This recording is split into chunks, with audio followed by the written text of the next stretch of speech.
প্ৰচণ্ড গৰমে দহিছে সমগ্ৰ ৰাজ্য বিপৰ্যস্ত হৈ পৰিছে ৰাজ্যৰ জনজীৱন উৎকট গৰমত কেইবাজন লোকৰ মৃত্যু হৈছে উৎকট গৰমে দহিছে সমগ্ৰ ৰাজ্য সূৰ্যটো যেন অগ্নিকুণ্ডতহে পৰিণত হৈছে ৰাজ্যত পাৰাস্তম্ভ অভাৱনীয়ভাৱে ঊৰ্ধ্বগামী হৈছে ফলত বিপৰ্যস্ত হৈ পৰিছে ৰাজ্যৰ জনজীৱন প্ৰচণ্ড গৰমৰ বাবে মানুহ ঘৰৰ বাহিৰলৈ ওলাবলৈ বাৰে বাৰে ভাবিবলগীয়া হৈছে তাৰ মাজতে ৰাজ্যত সঘন বিদ্যুৎ কৰ্তনে মানুহক জিয়াটো ভুগাইছে আজিৰ দিনটোতো ৰাজ্যৰ ভিন্ন প্ৰান্তত সৰ্বাধিক তাপমাত্ৰা ৩৭ ডিগ্ৰী সেলসিয়াছৰ ঘৰ অতিক্ৰম কৰিছে আজি গুৱাহাটীতো সৰ্বাধিক তাপমাত্ৰা আছিল ৩৭ ডিগ্ৰী সেলসিয়াছ এপিনে প্ৰচণ্ড গ্ৰীষ্ম প্ৰবাহৰ বাবে বিদ্যালয়ৰ পাঠদানৰ সময় পৰ্যন্ত সলনি কৰিবলগীয়া হৈছে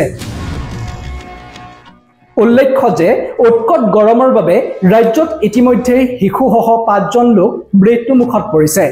ইয়াৰে দুজনে গৰমৰ পৰা ৰক্ষা পৰিবলৈ পুখুৰী নৈত গা ধুবলৈ গৈ মৃত্যুমুখত পৰিছে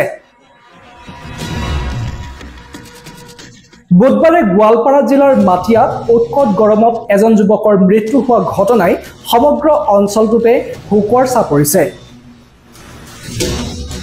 নকিবুজ জামান নামৰ লোকজনে গৰমৰ বাবেই মৃত্যুক সাৱটি লয় সমান্তৰালকৈ কামৰূপৰ হাজো থানাৰ অন্তৰ্গত দামপুৰ গধাচোপা নিবাসী সমাজসেৱক তথা জনস্বাস্থ্য কাৰিকৰী বিভাগৰ জলমিত্ৰ বিভাগৰ কৰ্মচাৰী আলতাফ হুছেইনৰ আকস্মিকভাৱে মৃত্যু হয় লগতে যোগী ঘোপাত নৈত গা ধুবলৈ গৈ এটি শিশুৰ মৃত্যু